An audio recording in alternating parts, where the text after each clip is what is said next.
But let me pick up where I left off just before lunch. I was mapping out for you the basic order of service that was repeated twice every day, morning and evening, at the tabernacle and then at the temple. Now, the descriptions that we have in great detail come from basically Exodus, to some extent from Leviticus, and they basically describe the service at the tabernacle. Here I've got a rough diagram of the tabernacle area, and I emphasize the rough part of it, but I want just to map for you the basic movement. Okay, the service starts and ends here at the altar for burnt offering. The priests on duty kill a male lamb somewhere up here and prepare the flour, incense and wine for the daily service. Prepared, do I say, and the lamb. So it's slaughtered up here. The blood is drained. Now, the actual service begins with the splashing of blood against the four sides of the altar here. And then the rest of the blood is poured out at the base of the altar. Now, by means of that blood, God cleanses the priests who are on duty, but also the whole congregation. It's like our confession and absolution, if you wanted to have a rough sense. There's some things that are different. You can't just put them on top of each other. But after that has happened, then the priest can approach God safely, without being afraid that he'll desecrate God's holiness and incur God's wrath. So the priest on duty, then the high priest or his deputy, next goes to the basin here, the wash basin, and he washes his hands and his feet. Now, why would he wash his hands and his feet? His hands, because he's going to touch the holy things. Why his feet? He's going to walk on holy ground. Okay, there, and then he goes back to the altar here and gets a pan full of live coals. Then, bearing those live coals, he enters the holy place. Here, or somewhere here. The holy place. This is the main part of the service. There's other parts that are detailed, but this is what matters. He enters in the holy place and he picks up, as far as we know, the incense that was stored somewhere in here. And he puts it on another basin or container. He comes here and stands before the curtain. Now, the curtain is not a single curtain, but it's a double curtain, like that. The curtain that separates the Holy of Holies from the holy place. And he puts the coals here on the incense altar first, and then the incense on top of the altar. And as soon as that happens, the incense burns. The smoke from the incense fills the whole space, and it permeates his vestments. So the way I used to say to the students, he goes in with BO, and he comes out with IO, incense odour. And he himself then brings the sweet savour, the sweet smell of God's acceptance of his people, God's approval of his people, God's pleasure with his people. So that burning of incense is an act of intercession. He represents the whole nation, not just the congregation out here, but the whole nation he represents. And he stands in for them, and he brings them into God's presence. There is the name of the 12 tribes of Israel. He carries them on his heart, and brings them with his vestments into God's presence. So he brings the people in, and then he brings, well, you can work out, what does he bring out from the Holy of Holies? You can answer that question shortly. Then he comes out of the holy place, goes to the altar, and the altar at the tabernacle was fairly small. He didn't have to mount any steps. It was low enough for him to lay out the whole lamb on the altar. And he'd make sure that there were coals all over the altar, and the lamb would cover all the altar. The head here, feet, forequarter here, the body here, hindquarter here. Do you get the basic picture? So the parts of the lamb would be laid out on the altar. And then he would stand to the side here and throw the incense mixed with flour on the altar. Now the people out here and here, couldn't see the fire on the altar. But then as soon as the incense, they could smell the fire because of the roasting smell from the lamb, but as soon as the incense was on the altar mixed with the flour, black smoke, and a column of black smoke rising up to the sky. Now notice the fire and the smoke. The fire, God's glory, God's presence, but that was veiled in a cloud. Think of the glory cloud that led the people of Israel from Egypt to Mount Sinai. The glory of God, which then filled the tabernacle when it was dedicated. Now, and the glory is revealed, manifested in the rite of burnt offering. So the smoke rises up, column of smoke here, people out here. And then at the climax of the service, or the end of the service, he stands in front of the altar, together with all the other priests who are helping him. There's also another feature, I'll come to that in a minute, and then he would stand there, face the congregation, and put the name of God, the most holy, holy name of God, on the congregation by performing the Aaronic benediction. Yahweh the Lord bless you and protect you. Yahweh make his face shine on you and be gracious to you. Notice gracious there. Yahweh lift up his face upon you and give you peace.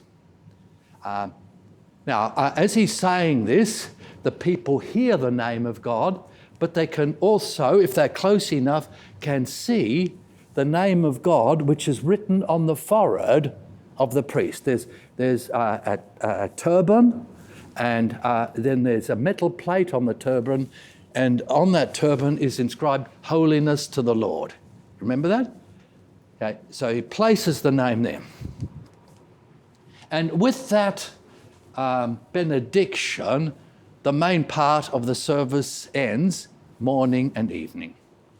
And there's only one thing that follows from this, that the rest of the flour, of which a small handful had been burnt on the altar, is taken somewhere here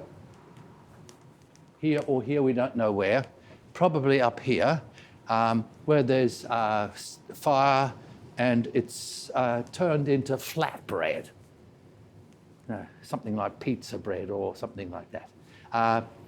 And that would be provide the Lord's rations for his servants every morning and evening. The morning bread, the evening bread. Now, since the flour for that offering had been placed on the altar, the flour is most holy and the bread is most holy, and that bread makes and keeps the priests holy. The bread of God, does that ring a bell? And okay. So in the Old Testament, the priests would eat the bread, but they wouldn't drink the blood. Okay, and then that would be the conclusion of both morning and evening sacrifice. Between morning and evening sacrifice, the people would come and present their offerings. So the people's offerings were contained in, incorporated into the national congregational offering. It's a little bit like some auxiliary service being offered after, say Matins or Vespers, offered apart from the divine service. But notice it's every morning, every evening. Okay, now I asked the question just before. The priest comes in representing, bringing the people and their names into God's presence. What is it that the priest brings out from the Holy of Holies? What does he bring from God to give to the people?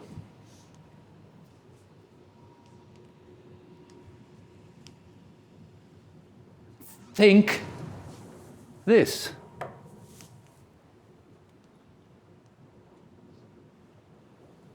He comes in bringing the people and their needs to God.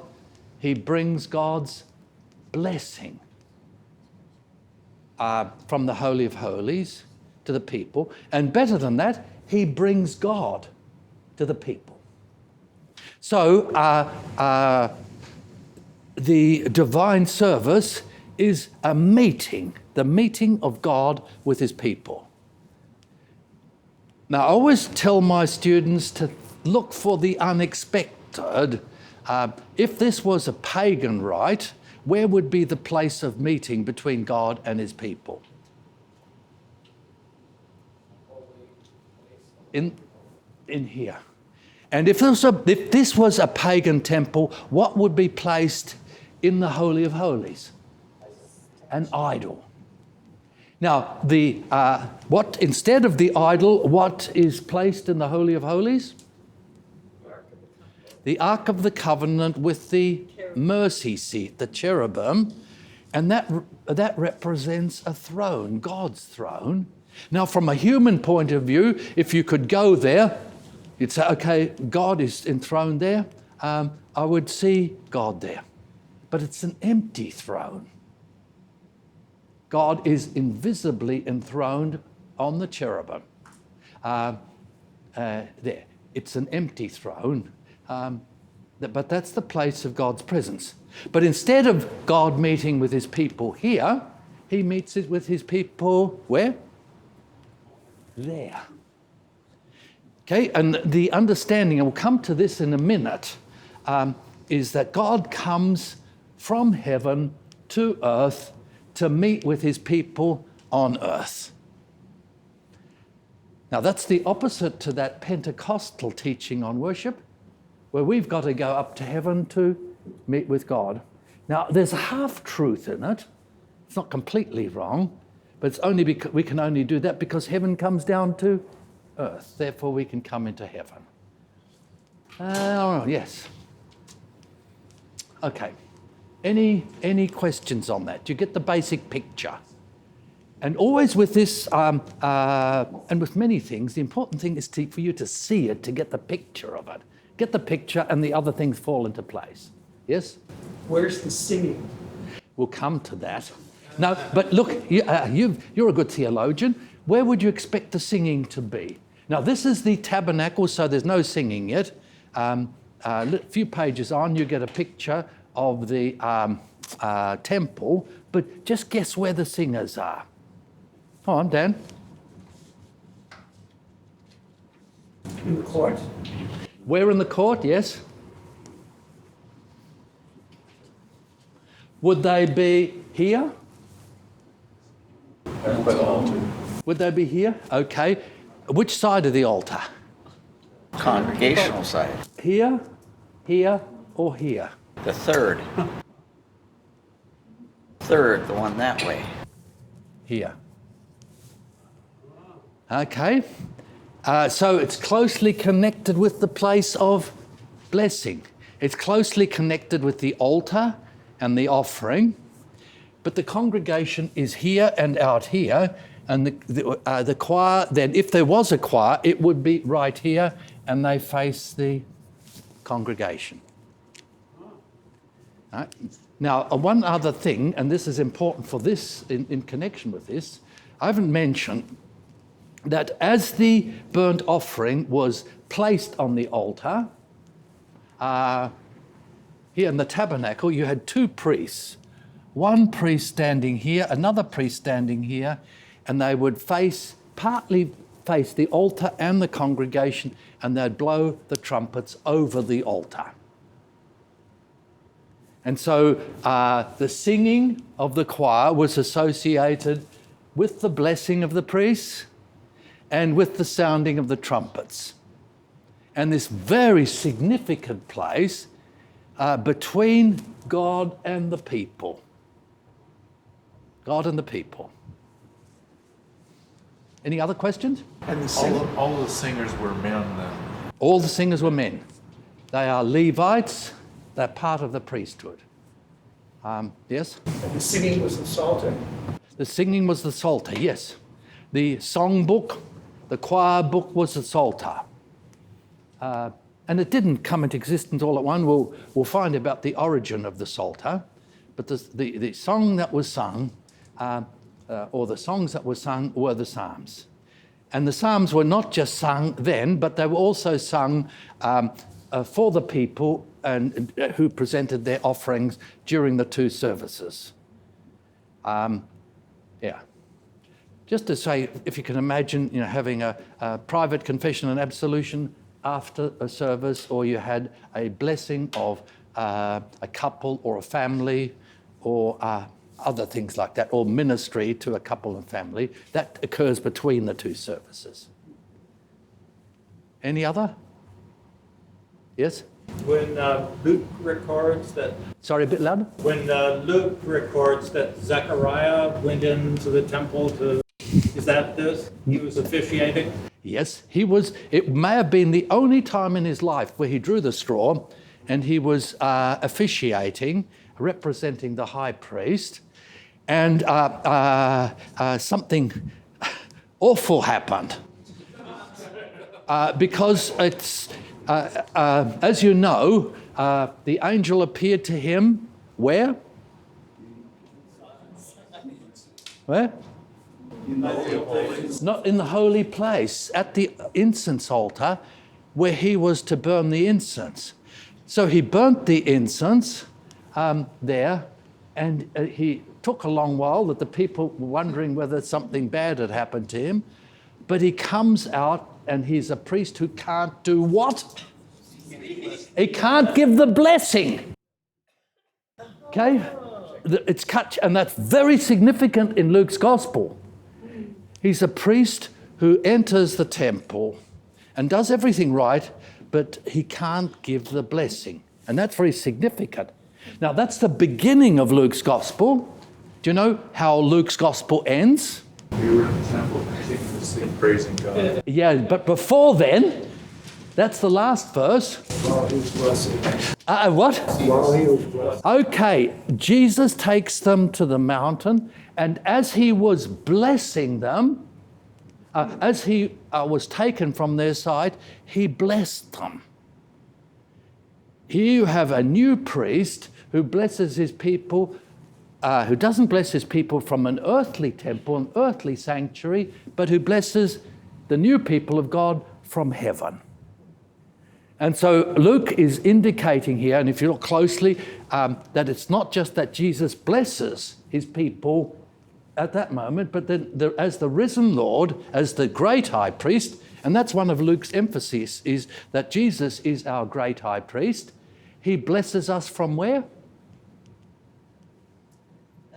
From heaven to earth. And we can't see him invisibly. He blesses us from heaven. So what was interrupted at the beginning of Luke's gospel then is fulfilled in a new way at the end of Luke's gospel. Isn't that cool? Yeah, it's good stuff. Love it. Any other questions? Right, and now what's going on? What is God doing for his people in that morning and evening sacrifice. There's a lot of things going on, and you can read Bob's book to fill in all the details and the full significance of it. But I want to focus on the big picture. Okay, the simplest explanation is found in Exodus chapter 20, verse 24. You remember the people of Israel come to Mount Sinai, and at Mount Sinai, God meets with his people.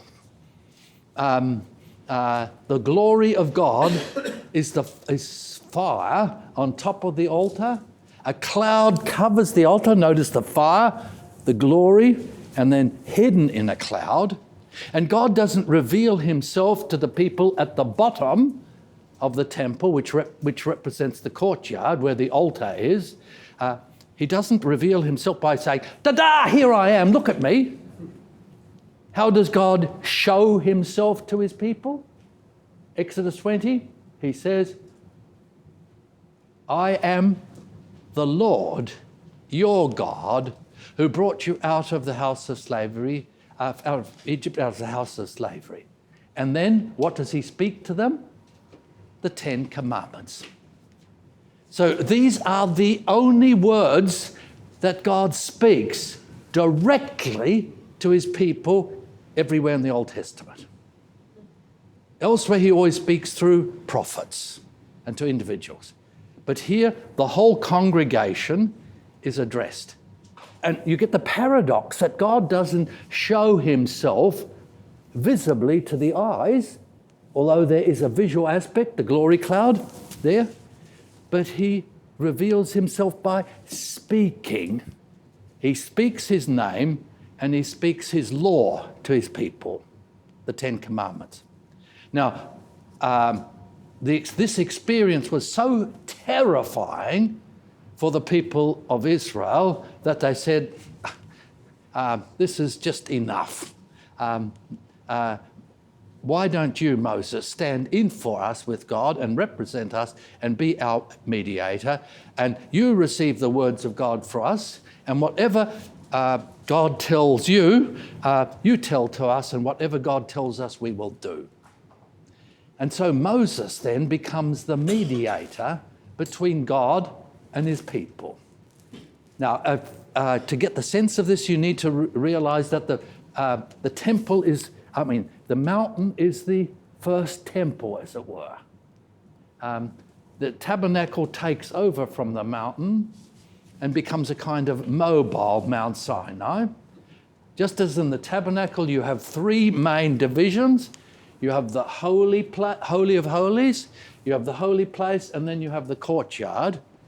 Now, the Mount Sinai, the Holy of Holies, there is the top of the mountain where God is, where the fire is.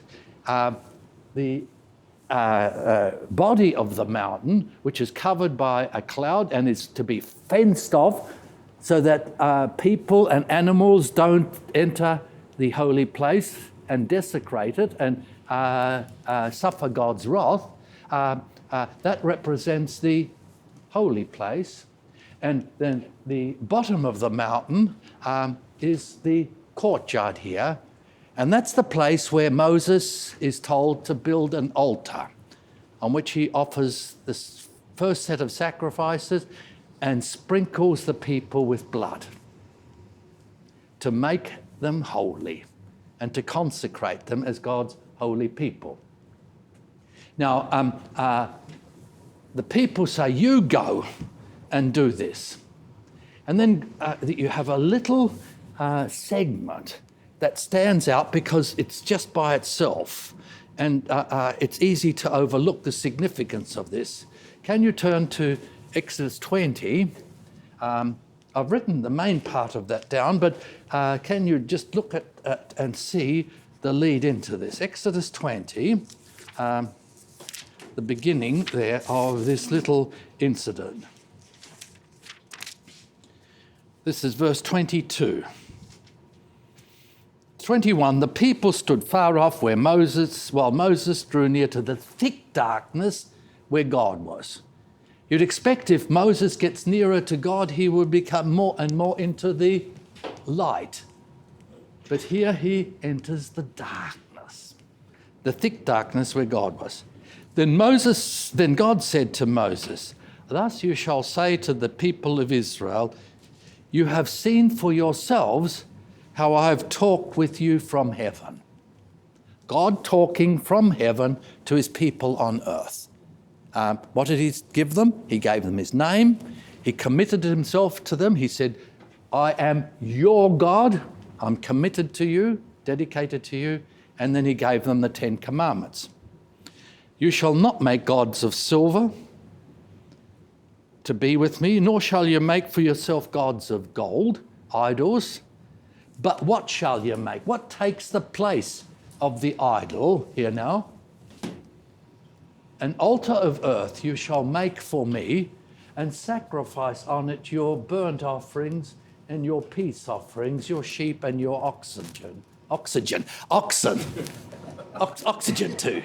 In every place where I cause my name to be remembered, I will come and bless you." So the altar replaces the mountain. But it's not a mountain that you climb in order to get up to heaven, but it's a mini mountain, if you like, where God comes down to earth to speak to his people. And God says, that's the place where you shall offer sacrifices to me. Now, what happens when the people bring their offerings, their sacrifices to God?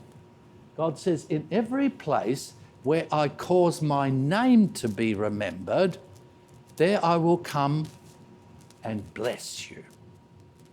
Now, if this was a pagan story, God would say, "In every place where I appear to you, you shall place my idol and build a sanctuary for me. And wherever my idol is, that's where I will come to you and bless you." God's name replaces the idol. And the altar then is the place where God comes, speaks to his people, and blesses them. It says, "Wherever I cause my name to be remembered." You can't build an idol anywhere, but only where God appears to. The Israelites couldn't build an idol anywhere, but only where God appeared to them and said, "I am the Lord." Where God comes and he gives his name, he introduces by name, that's the place where they can build an altar, and that's the place where they can call on the name of the Lord, address the Lord by name, and that's the place where the priests will use the name of God to bless the people. So quite simply, what's the function of the daily public burnt offering? Tell me, what's God doing? He's interacting, he's coming. So the Advent are coming in order to bless his people. Remember this here, culminating in the priest standing in front of the altar and giving the Aaronic benediction. "I will come to you and bless you." Now, the Lord's song is going to be connected with that. God's coming to his people and God blessing his people. Now, this is fleshed out in greater detail in the next passage that I want to look at. Exodus chapter 29. God has instituted the tabernacle with all its furnishings. He's instituted the priesthood. He's instituted the altar. And then he institutes the daily service. And just as I read this, look how dense this is and how much is compressed in it. This is the theology of worship in the Old Testament. And basically, the New Testament theology of worship is not much difference to this. God says, that's the daily sacrifice, shall be a regular burnt offering throughout your generations at the entrance of the tent of meeting before the Lord. So the service is to be conducted here. not in here, not in here, but the entrance to the tent of meeting is this area here. That's the main part. So the service is conducted throughout their generations in this entrance. The tent of meeting is this tabernacle. So it's the entrance to the tent of meeting. That's the place where they are to conduct the daily service.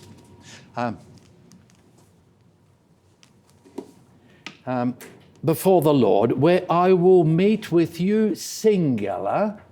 You singular, God speaking here to Moses, and then later on to the person who takes over from Moses, which is the high priest. So God meets first and foremost with the high priest, Moses, and the priest on duty. So he meets with the priest who burns incense here.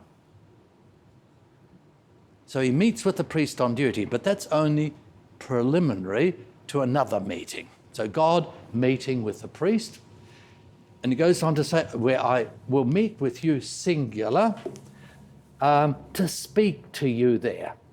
This is the place where God reveals himself to Moses after the tabernacle has been built. And that's the place where he also speaks to Aaron, and there's a number of words that God, oracles that God gives to Aaron the high priest, to speak with you. There I will meet with the people of Israel. That's at the entrance to the tent of meeting. And it shall be sanctified by my glory. I will meet with the people of Israel, and it is a little bit difficult to pin down.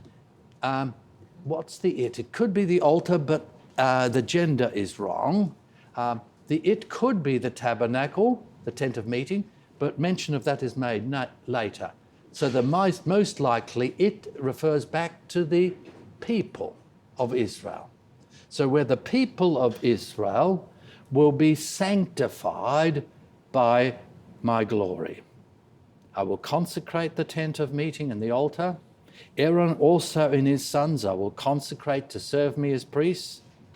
I will dwell among the people of Israel and be their God. And they shall know that I am the Lord their God, who brought them out of the land of Egypt, that I might dwell with them. Now, what does God do in the divine service? Number one, God comes to his people to meet with them and to speak to them. He speaks to the high priest on duty, but he speaks to his people, and he speaks to them by the benediction. So God speaks his blessing to his people. They come to meet with God. So what's worship? The Old Testament, but also New Testament, where God meets with the congregation. And the initiative, I can't go into the Hebrew here, but the verbs indicate that it's not a kind of meeting. God and the people decide, okay, let's work out where we meet. God arranges to meet with them, and they meet where God says that they can meet with him. So just think of every service that we had. We went to chapel this morning. There God came to us in order to meet with us personally. And not just individually, but to meet with the whole community, the whole congregation. And God was meeting not only with the Israelites who were there, but also with all the Israelites who couldn't be there. So God's meeting, the holy God's meeting with his sinful people. So he meets with his people. He meets with the people, and the people are sanctified by his glory. Unpack that. What does sanctify mean? Made holy. Made holy. So he shares his holiness with them. So how holy are the people? Perfectly holy as God's holy. God says, you will be holy as I, the Lord your God, am holy. Promise. It's also a fact, you are holy because I am holy and I've made you holy. So God meets with his people to make and keep them holy. And why does this have to occur over and over again? What? Sin, right? Sin comes in. That's the one. So they need to be cleansed again, and they need to be made holy again. And there's another deeper reason than that. It's the blood of animals. Yes, that's the means by which he makes them holy, but you can't it's a bit like the light of the sun. Can you possess the light of the sun?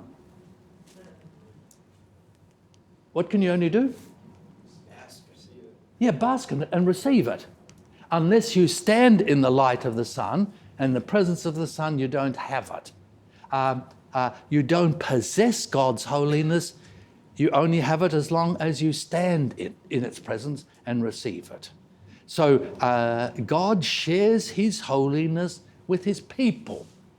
Amazing. He makes them holy. He keeps them holy. He continues to give, share, convey his holiness to his people. So if the people want to be holy, just as if I want to be in the light, I need to stand outside in the sunlight. So if the Israelites want to be holy, they need to stand in God's presence. Now, notice there the reference, they will be sanctified by my glory. This is a word that we're going to come back to again and again this week. What does it mean that they are sanctified by God's glory? Yes, Dan? His presence. His presence. The light of his presence, the radiance of his presence. So his presence makes them holy. It's not the tabernacle itself, it's not the sacrifices in themselves, but God's presence uses this. God uses these things to reveal his presence to his people. And his presence and his glorious presence makes and keeps them holy. Next. Where am I? They will be sanctified by my glory. Notice it's God's doing.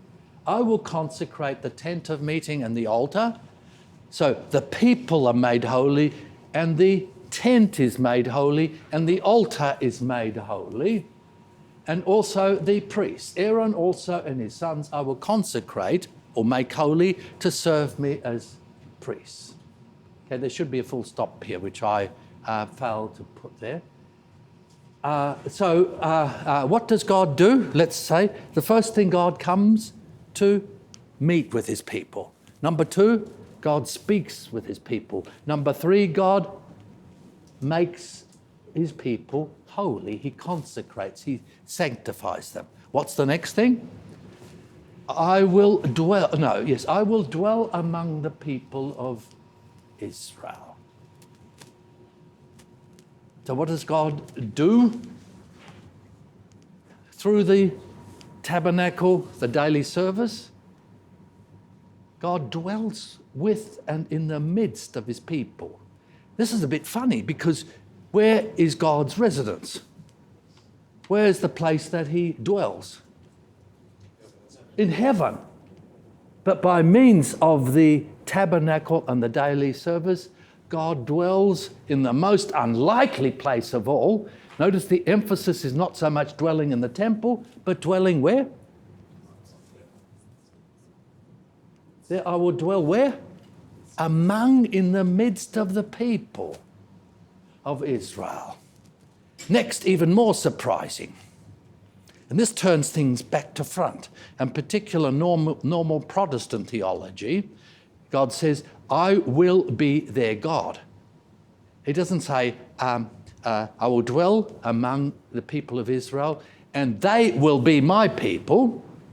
The implication would be then they therefore need to commit themselves to me. They need to obey me, but they need to commit themselves to me. He turns that around. He says, I will dwell among the people and I will commit myself to be their God. I will make myself their God and I will serve them as their God. Notice how things are turned around. God puts himself at the disposal of his people. He commits himself to his people. Next. And they will know that I am their God.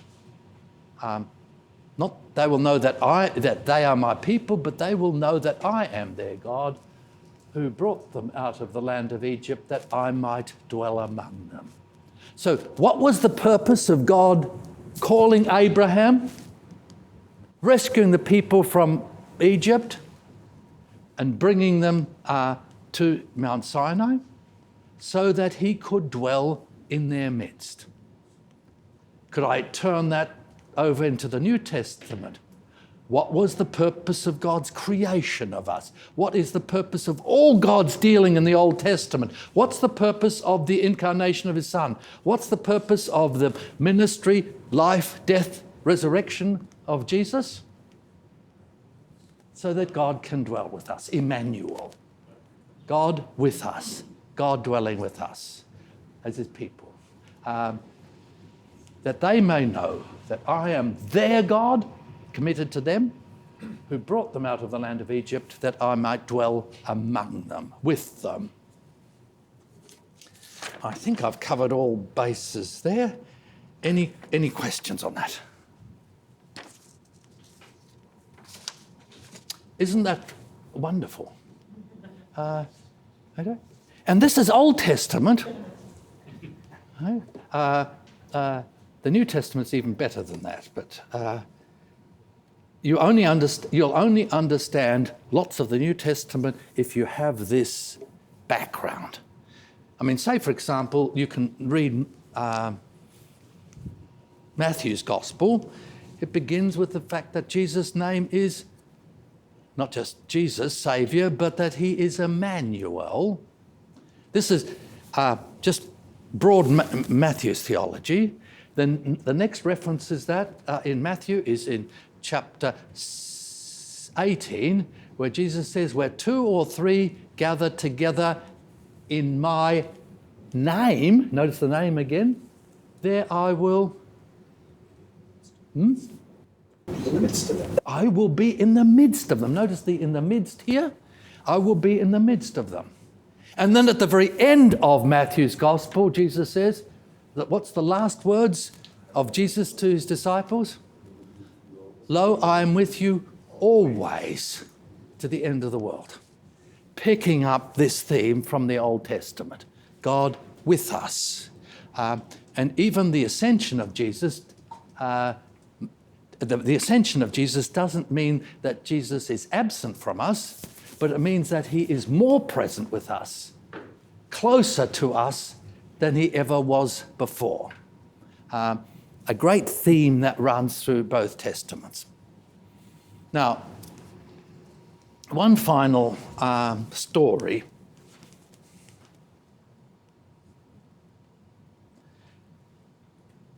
And it's the story from Leviticus chapter 9. Leviticus 9 describes the inauguration of the divine service, the first performance ever in human history of the divine service. It's not at the temple, but it's at the tabernacle. And you have a description of an elaborate ceremony of sacrifices. And the story is just very briefly that when Moses and Aaron had presented all the sacrifices, there's a whole range of sacrifices then. They came out of the tabernacle and stood in front of the altar and blessed the people. And the moment they blessed the people, the glory of God appeared to the people. Fire came out from the Holy of Holies and lit up the altar. And a cloud of smoke ascended from the altar, and the people bowed down, prostrated themselves before the altar, and acclaimed God. Notice here 2 things that go together. blessing the people and the appearance of God's glory to the people.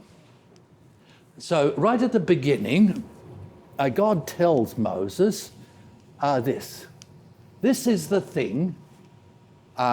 He's referring to the whole ceremony, the enactment of the divine service for the first time. So the divine service is the thing that the Lord commanded you to do. For what purpose? So that the glory of the Lord may appear to you, may be shown to you. It's a theophany, a manifestation of God's glory. Notice here two things. First, you have the correlation of the manifestation, the theophany, with the benediction and its performance. So a God's appearance and benediction. Most people, if I advertised out there in Fort Wayne, God's going to appear here on out on the lawn tomorrow morning at 10 o'clock. Do you think everybody would come here? You know, if that was the case, people would be flocking into our churches. Why is it people stay away from church and from God's presence? Fear God. They literally fear God. They fear God. You know, they say, the roof would fall in on me. They have guilty conscience, and they know that if they come with a guilty conscience in God's presence, then they will come under God's judgment, his wrath. But here, God's glory, the emphasis is that this is a safe appearance of God's glory.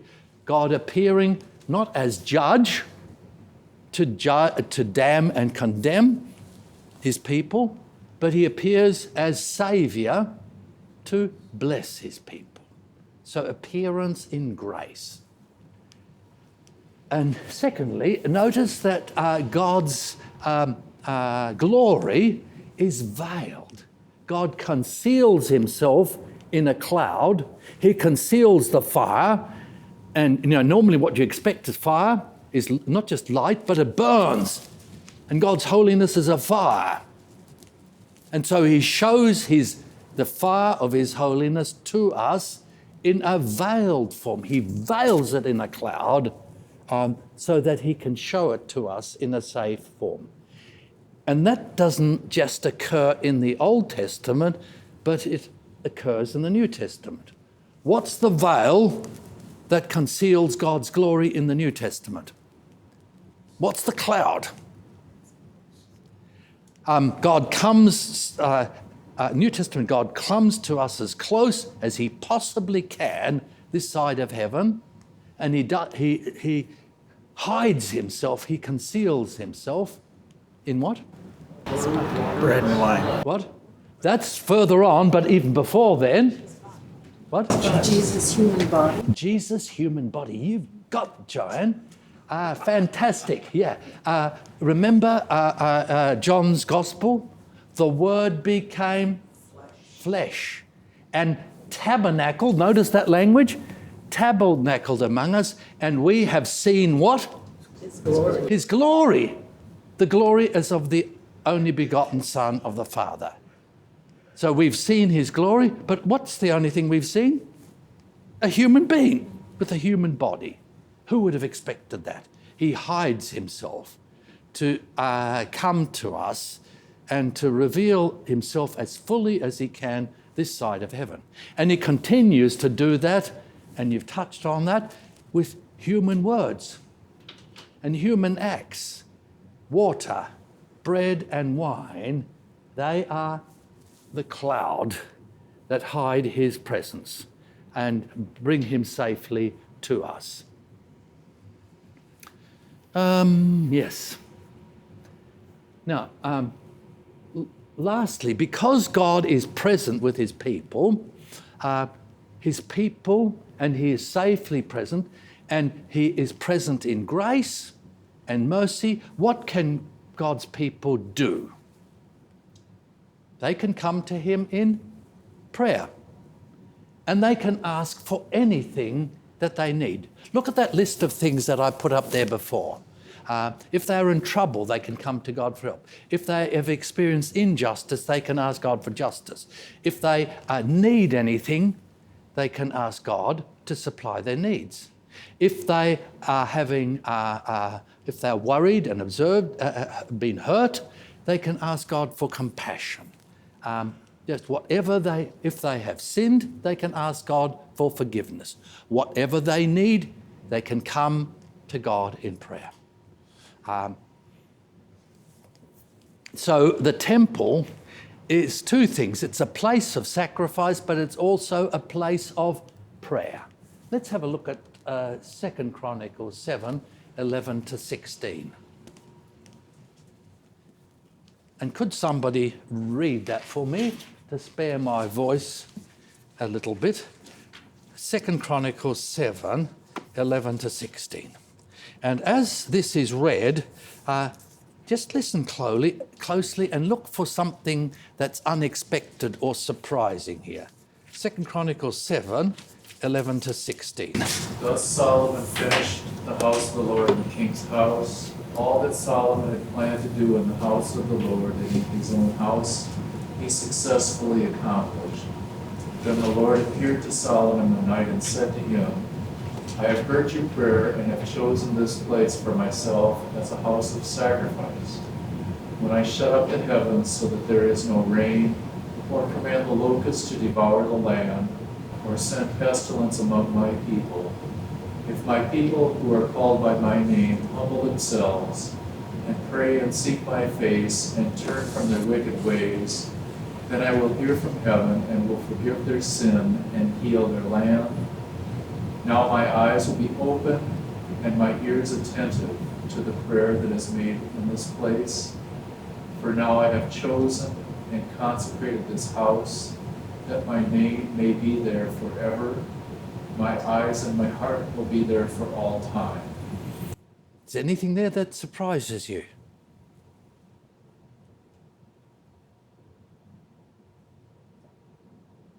Yes?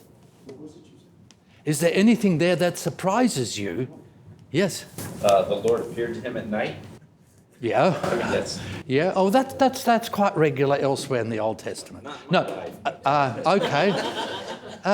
Just watch out. No, in terms of what happens then at the temple and with the services.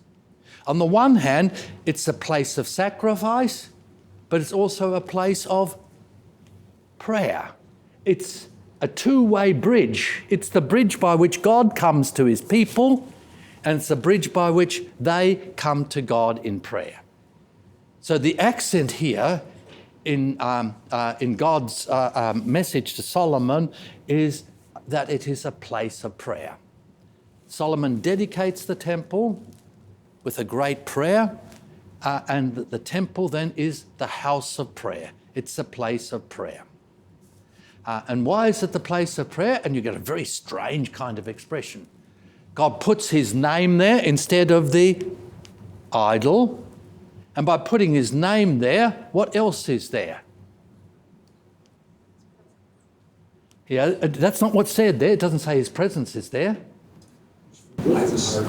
His eyes and his heart. His presence.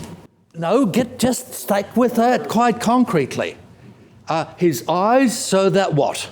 Sees our suffering. He sees our suffering. He sees our need. He doesn't interact with us, the God who looks down from afar and sort of objectively analyzes us and deals with us from a distance.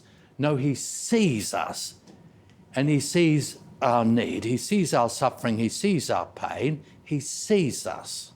And better than that, not only his eyes are there, his ears are there, so that he hears our voice.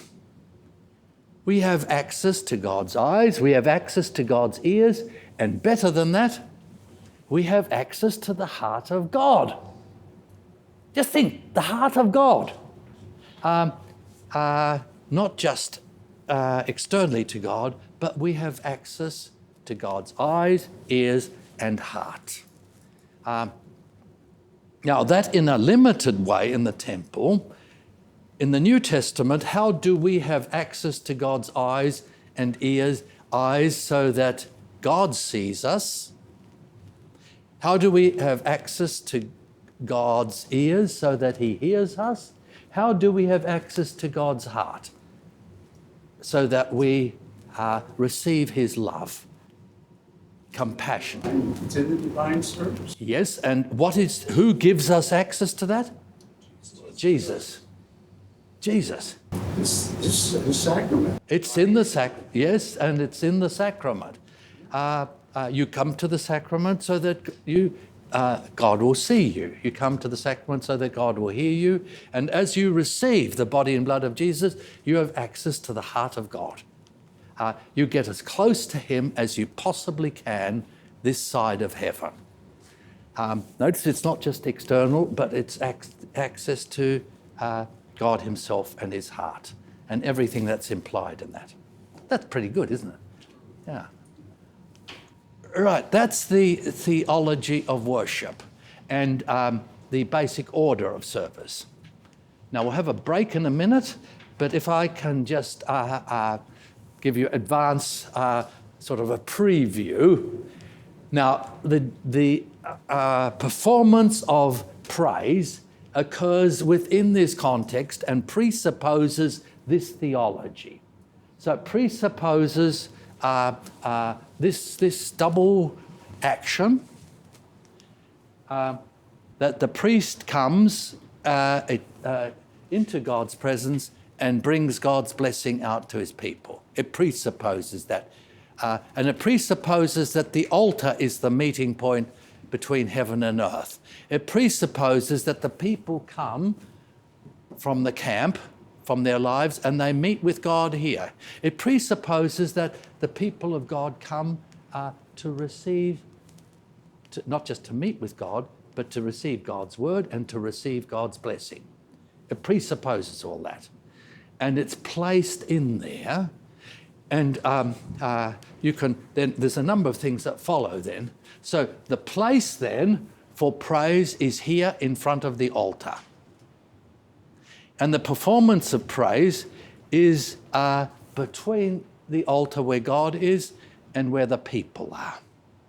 The performance of praise is connected with blessing, and it's connected with the trumpets that were sounded of the high priest, of the two priests during the daily burnt offering.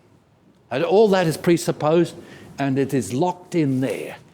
And it's the way it works, its significance, everything derives from that. Its location within that context, within the divine service, at the temple, in the service, every morning, every evening.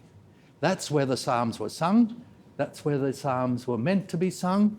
That's where the Psalms come from. Yeah, if I can just touch one final thing, because I haven't done it yet. The priests with their trumpets. Now, the normal instrument for signalling in the ancient world and in Israel was a ram's horn. Now, you didn't have radio, television to rally people, but if you wanted to rally people, you'd get a herald blowing a ram's horn very, very loudly, and it just makes a lot of noise. But let's say King Trump came to visit Fort Wayne. Okay, no radio, no television, no newspapers. The first inkling you'd get on that, you'd hear some heralds, people coming down the main road from Washington, wherever it is, and you'd hear the sound of silver trumpets, long silver trumpets. They would announce the coming of the king. They're royal instruments. And you'd say, okay, the king's coming. We either better run away because he's coming to create trouble for us, or he's coming, okay, let's go and see what we can get from him, how we can petition him. And you'd hear the trumpets, and you could follow where he's going by the sounding of trumpets. And what's the main park here in Fort Wayne? Yeah, okay, wherever it is. Let's say No. He came. You heard the trumpet, and that it came out there here at the seminary and at that grassed area there in front of the seminary. Okay, and people all around would know that this is where Trump was. So trumpets are royal instruments. They announce the presence of the king, and they tell people where to go to meet with the king. Royal instruments. You got the basic picture? We'll come back to the trumpets in quite a number of different places, but I just wanted to touch on that. And so I think of, the king's here announcing the presence of the king. That's the Lord's song is connected with that, because the function of the Lord's song is to say the king's here and he's available for you to come and meet with him and petition him. And the king's come here not in order to exact taxes or to punish you, to create trouble for you, but he's come to empty the treasury in the federal treasury here in Fort Wayne.